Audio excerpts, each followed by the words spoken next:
कालू भाई, मैं और मिठू भाई घोंसला बनाने के लिए लकड़ियां और तिनके इकट्ठे करने जा रहे हैं। आप भी हमारे साथ चलिए। नए घोंसले? वो क्यों? अभी तो हमारे पिछले घोंसले ही ठीक हैं। कालू भाई, सर्दी में कुछ ही हफ्ते बाकी रह गए हैं। सर्दी आने से पहले हम पक्के घर बना रहे हैं। अभी तो काफी वक्त है सर्दी आने में। तुम लोग खामखा पहले से ही लगे हो। इतना प्यारा मौसम है, एंजॉय करो। मैं तो अभी नहीं जा रहा। नीलो चिड़िया और मिठू तोता रोज तिनके और लकड़ियां इकट्ठी करने जाते थे, जबकि कालू रोज अपने घोंसले में सोया रहता था। कुछ ही दिनों में नीलो और मिठू ने अपना नया घर बना लिया। मिठू भाई, मैं सोच रही थी हम कालू भाई की तरफ चलते हैं और उन्हें एक बार फिर कहते हैं कि वो अपना घर बना ले। हम साथ में उनकी मदद कर देंगे।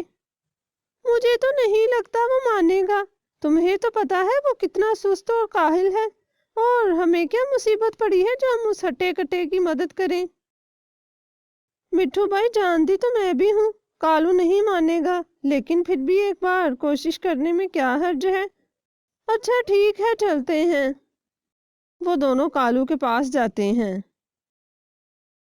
आओ आओ नीलो और मिठू, कैसे हो? तुम लोगों ने तो काफी दिनों से चक्कर ही नहीं लगाया। हम ठीक हैं कालू भाई, हम अपना घर बना रहे थे और हम आपसे भी यही कहने आए थे। हमारे साथ चलो और पक्का घर बनाने के लिए सामान ले आओ।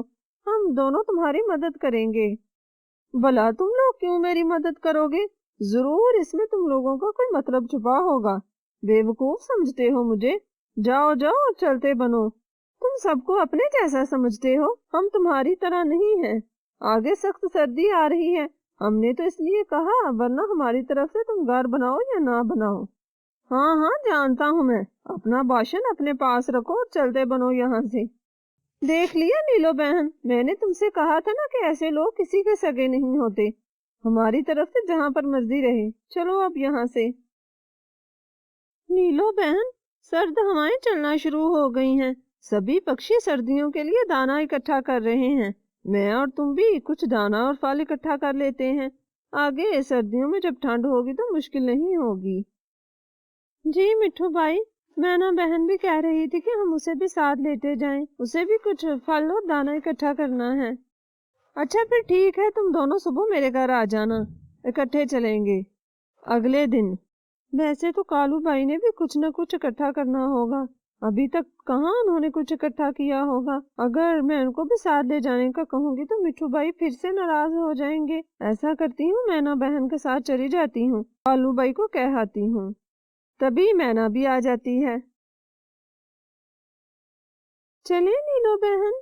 हाँ मैना, चलते हैं। पहले हम कालू की तरफ चलते हैं, उसे भी साथ ले लेते हैं, फिर मिठू की तरफ चलेंगे। ठीक है। वो दोनों कालू की तरफ जाती हैं। नमस्ते कालू भाई, वो मैं कहने आई थी, हम सब फल और दाना इकट्ठा करने जा रहे हैं, तुम भी चलो हमारे साथ।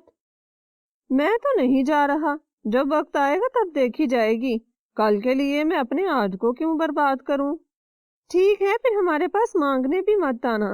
मांगने आती मेरी जूती।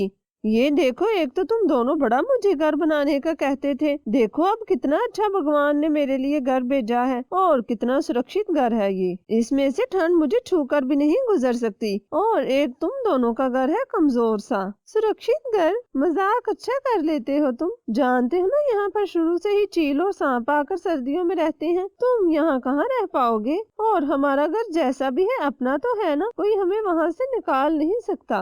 एवं चील और सांप आ जाएंगे, देख लूंगा मैं सबको। जो पहले आया है घर उसी का है, और मैंने तुमसे पहले भी कहा था ना कि यहाँ पर मत आना। बड़ी ढीठ हो तुम, अब दफा हो जाओ यहाँ से और आइंदा मत आना।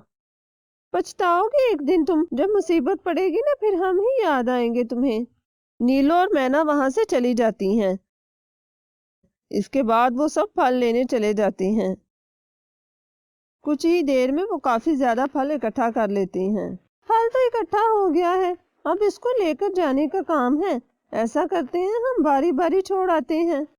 हाँ ठीक है, मैं और मैना फल की देखभाल भी कर लेंगे और कुछ दाना भी इकट्ठा कर लेंगे।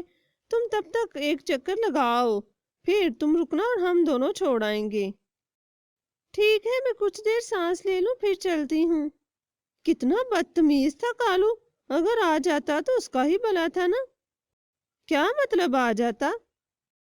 वो मैं और नीलू सुबह उसे बुलाने गए थे, लेकिन वो हमारे साथ आया ही नहीं और उल्टा इतनी बेइज्जती की हमारी।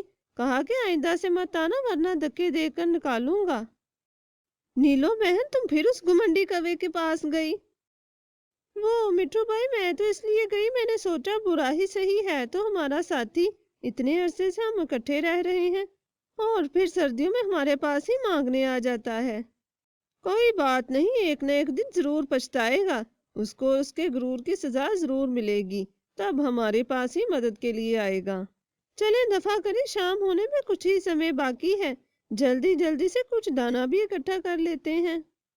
वो तीनों दाना और फल इकट्ठा करके घर ले आते हैं और उसको 3 हिस्सों में बांट लेते हैं और अपने अपने हिस्से का फल अपने घर ले जाते हैं।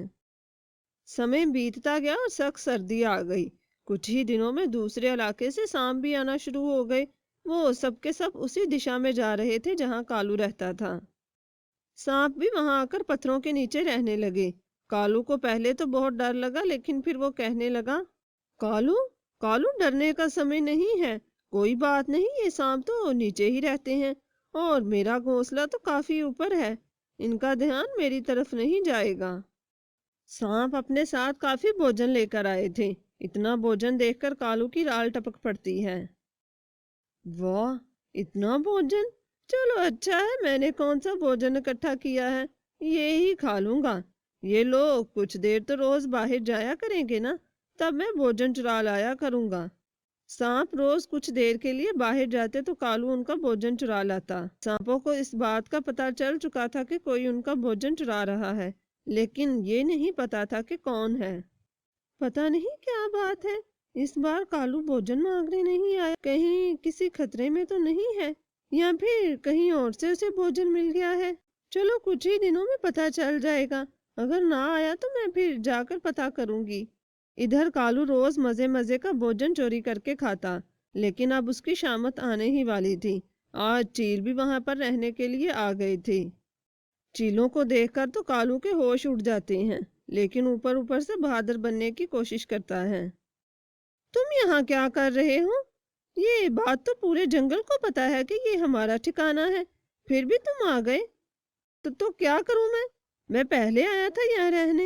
ये मेरा घर है, मैं ही यहाँ रहूंगा। तुम जाते हो या फिर अच्छी सीख सिखाएं तुम्हें हम? किसकी बात कर रहे हो चील भाई? भाई, ये कौवा पता नहीं कहाँ से आ गया और अब कह रहा है कि ये इसका घर है। तुम परेशान मत हो, इसको तो हम अभी सबक सिखाते हैं। कौवा? अच्छा, तो ये इतने दिनों से हमारा भोजन चोरी कर रहा था और हम समझ रहे थे कि शायद कोई बाहर से आ रहा है। चलो सबक सिखाकर इसे हमारी तरफ भी भेजना, कुछ हिसाब हम भी चुकता कर लें।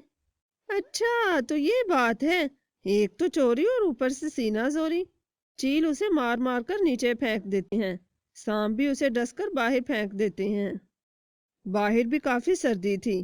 कालू बस चंद ही घंटों का मेहमान था, तभी वहां पर नीलो आ जाती है।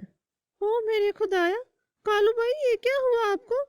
आपकी ये हालत किसने की है? ये बात छोड़ो, मुझे किसी तरह यहाँ से ले जाओ और जल्दी से वैद्य जी को बुलाओ। मुझे सांपों ने डसा है, वक्त बहुत कम है मेरे पास। वो सबको बुलाती है और वो उसे घर ले आते हैं। वैद्य जी उसे दवाई देते हैं। कुछ ही समय बाद कालू को होश आ जाता है। मुझे माफ कर दो दोस्तों, मैंने तुम सबके साथ बहुत गलत किया। मुझे मेरे घुमंड की सजा मिल गई है, तुम सब भी मुझे माफ कर दो। माफ तो हमने तुम्हें कर दिया है, आइंदा से याद रखना कि मुश्किल वक्त में हमारे अपने ही हमारे काम आते हैं। अच्छा, मैं अब चलता हूँ। इस हालत में कहाँ जा रहे हो? बाहर सख्त सर्दी है। मैं मजीद तुम लोगों पर बोझ नहीं बनना चाहता, कुछ भोजन की व्यवस्था करता हूँ। कोई बात नहीं, तुम आराम से रहो, जब तक ठीक नहीं हो जाते। वैसे भी बाहर खाने का कोई दाना नहीं है, हमारे पास जितना भोजन है वो हम सबके लिए काफी है। इस कहानी से हमें ये सीख मिलती है कि हमें मुश्किल वक्त के लिए भी कुछ न कुछ बचा कर रखना चाहिए, और जो लोग हमारे साथ अच्छे तरीके से पेश आएं, हमें भी उनके साथ अच्छाई ही करनी चाहिए।